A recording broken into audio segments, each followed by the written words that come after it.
Hello বন্ধুরা, আশা করি যে যেখান থেকে আমার ব্লগটি দেখছো তোমরা সকলে খুব ভালো আছো। আজ হলো শনিবার আর এখন বেলা 3টার উপরে বেজে গেছে। আমি পুজো করছি আর তোমাদের সকলকে সঙ্গে নিয়ে আমি আমার আজকের ব্লগও শুরু করছি। আজ জানো তো সকাল থেকে একদমই ব্লগ করতে পারিনি, অনেক কাজ ছিল গো। থাকে না এক একদিন ভীষণ কাজ পড়ে যায়। আর সকাল থেকে যেহেতু কোনো রকম ভিডিও করতে পারিনি, তাই জন্য কী রান্না করেছি আজকে সেগুলোও তোমাদের সঙ্গে শেয়ার করা হয়নি। দেখো আজকে কি রান্না করেছি। লাল শাক করেছি, যেহেতু শনিবার আজকে নিরামিষ করেছি। এখানে মটর ডাল হয়েছে, পোস্ত বাটা। আর পোস্ত বাটাটা কেন লাল হয়েছে বলো তো? এটা আসলে আলু পোস্তর জন্য বাটছিলাম, তো এর মধ্যে কাঁচা লঙ্কা টমেটো দিয়ে দিয়েছিলাম, টমেটোর লাল হয়েছে পোস্ত বাটাটা। আর এইখানে আলু পোস্ত করেছি। আজ দুপুরে ভাত খেতে না আমার বড্ড একা লাগছে। ফুলটা ছিল না, এই কদিন একসঙ্গে খেয়েছি, একসঙ্গে শুয়েছি, ওই আর কি যা হয়। এটা জানো তো আমার 1-2 দিন থাকে, তারপর আবার সব ঠিক হয়ে যায়। আর এই কারণেই না আমি গতকাল রাতে ভাত খাইনি, ইচ্ছেই করছিল না।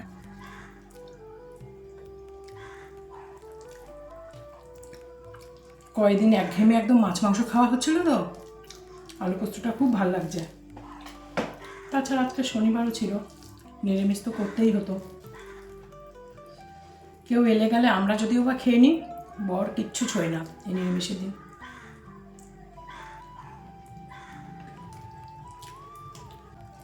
আজ সকাল থেকে একদমই ভিডিও শুরু করতে পারিনি, অনেক কাজ ছিল গো।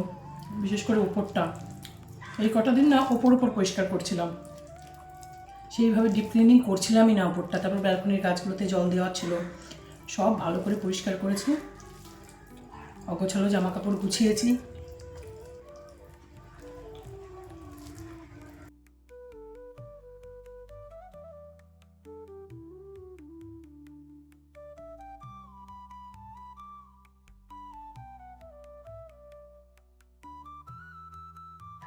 ফুল আসার আগের দিন, সেদিনই তো আমি এই মাটির এই হাঁড়িগুলো ভালো করে ধুয়ে রেখেছিলাম, যে কালার করে আবার ফ্রেশ নতুন জড়ি বসাবো।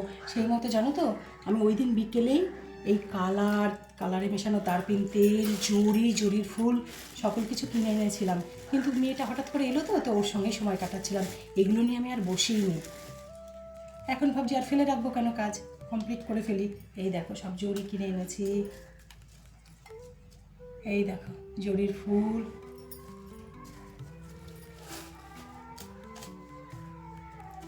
তারপর নতুন ব্রাশ এনেছি। ব্রাশ আমার আছে, ওই যে বললাম স্টোর রুমটার অবস্থা খুব খারাপ, তো ওর মধ্যে আছে, ওটা খোঁজা মুশকিল, তাই জন্য নতুন একটা ব্রাশও কিনে এনেছি।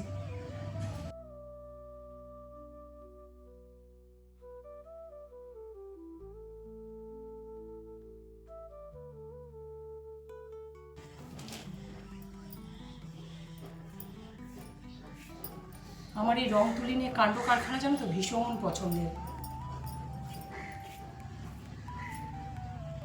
এই যে রংটা করছি, জিনিসটা চকচকে হয়ে যাচ্ছে, দেখতে সুন্দর হচ্ছে, এই ব্যাপারটার আমি পাগল। আমি 2 বছর বাদে বাদে জানো তো খাট, পালিশ, ড্রেসিং টেবিল, তারপর ধরো শোকেস কালার করা, এই যে ডাইনিং টেবিল, কাঠের যাবতীয় জিনিস করা, ওগুলো 2 বছর বাদে বাদে করি।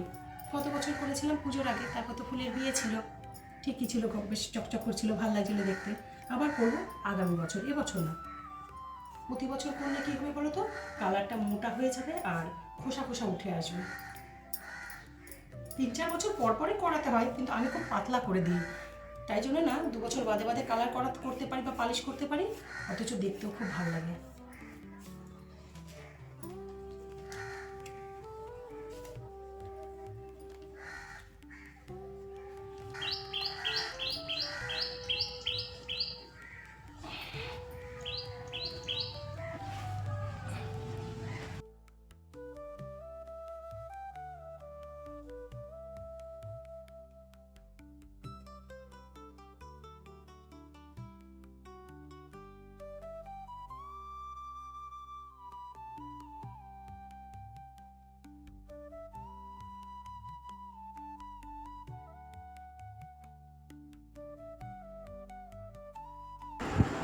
কালার করা তো হয়ে গেছে, দেখতে দেখো কি ভাল লাগছে, কালার করার পরেই ভাল লাগছে, সাজালে তো আরও ভাল লাগবে। এগুলো আজকে শুকাক, কালকে আঠা দিয়ে তারপর ওই জড়ির ফুলগুলো আটকাতে হবে।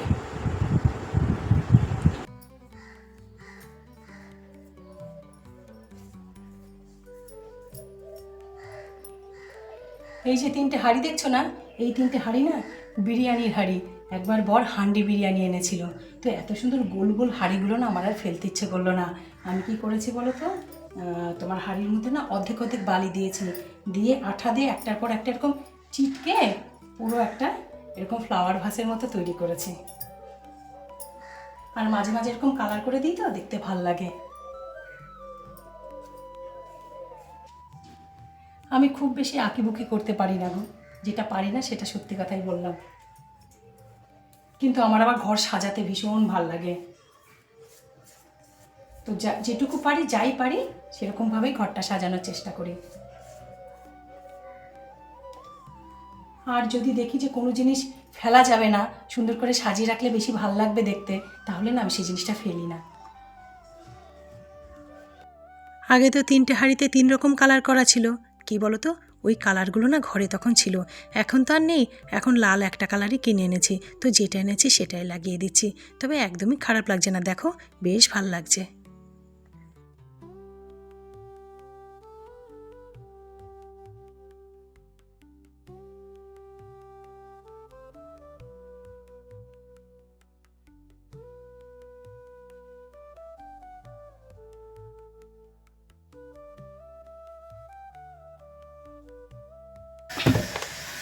কতদিন পর জানো এই যে কেরোসিন তেলের জারটা খুঁজে পেলাম।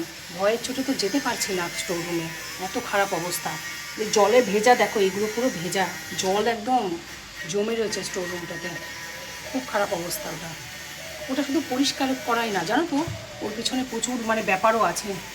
পুরো ছাদের টিনগুলো খুলে ফেলে দিতে হবে, নতুন টিন লাগাতে হবে, আবার যেটুকু যেটুকু প্লাস্টার করা সেটা করতে হবে, অনেক অনেক কাজ রয়েছে। ব্রাশটা কেরোসিন তেলে একদম ডুবিয়ে রাখি, নইলে কী হবে বলো তো, কালারটা আটকে না ব্রাশে, শুকিয়ে গিয়ে ব্রাশ পুরো নষ্ট হয়ে যাবে। আর এই কালার একমাত্র এই কেরোসিন তেলেই ঠিক হয়।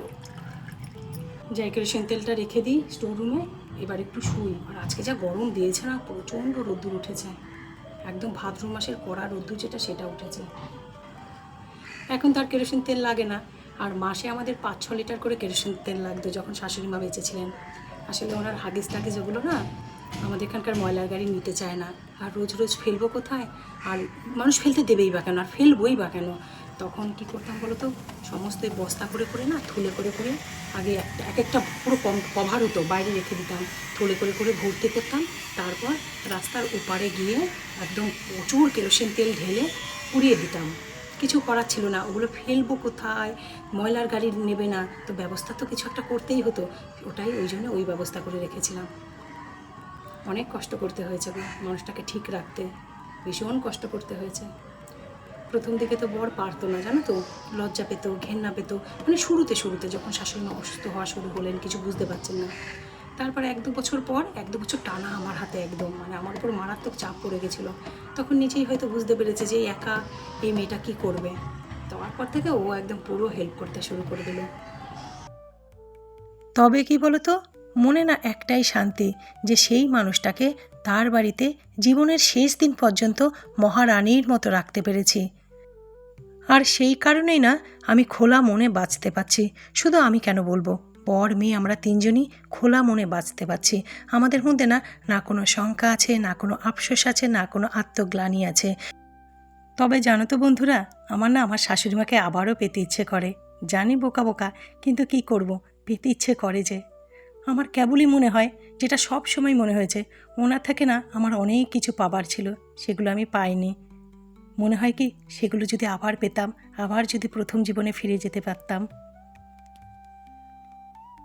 এখন আমি চলে এসেছি ব্যালকনিতে। ব্যালকনির এই পাতাবাহার গাছটা না একদমই বাড়তে পারছে না, কারণ টবটা বেশ ছোট হয়ে গেছে। নিচে এই বড় টবটা খালি হয়েছে, এই পাতাবাহার গাছটা এই বড় টবটাতে বসিয়ে দেবো। সকালে যখন ব্যালকনি পরিষ্কার করতে এসেছিলাম, তখন এই কাজটার কথা একদম মনে পড়েনি। এখন এই এত বেলায় এসে মনে পড়েছে। দূর, কাজটা ফেলে রাখলেই ফেলে রাখা হতো। একবার মনে হয়েছিল তা কাজকে করব না, অন্য দিন করে নেব। আবার ভাবছি 2-3 দিন ধরে তো ওটাই ভেবে যাচ্ছি, অন্য দিন করব, অন্য দিন করব। সেই তো কাজটা পড়ে আছে, করেই ফেলি। কি এমন নোংরা হবে, যেটুকু নোংরা হয়েছিল ওটুকু আমি পরিষ্কার করে নিয়েছি।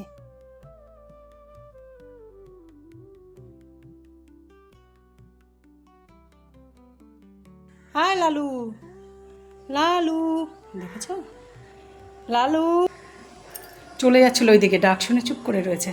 দেখবে, দেখো শুয়ে পড়েছে, উপরের দিকে মুখ করে তাকিয়ে আছে। অবলা প্রাণী তা, খাবার দাবার পায়, আদর যত্ন পায়, ওই জন্য জানো তো ডাকগুলো চেনে, ডাকগুলো বোঝে।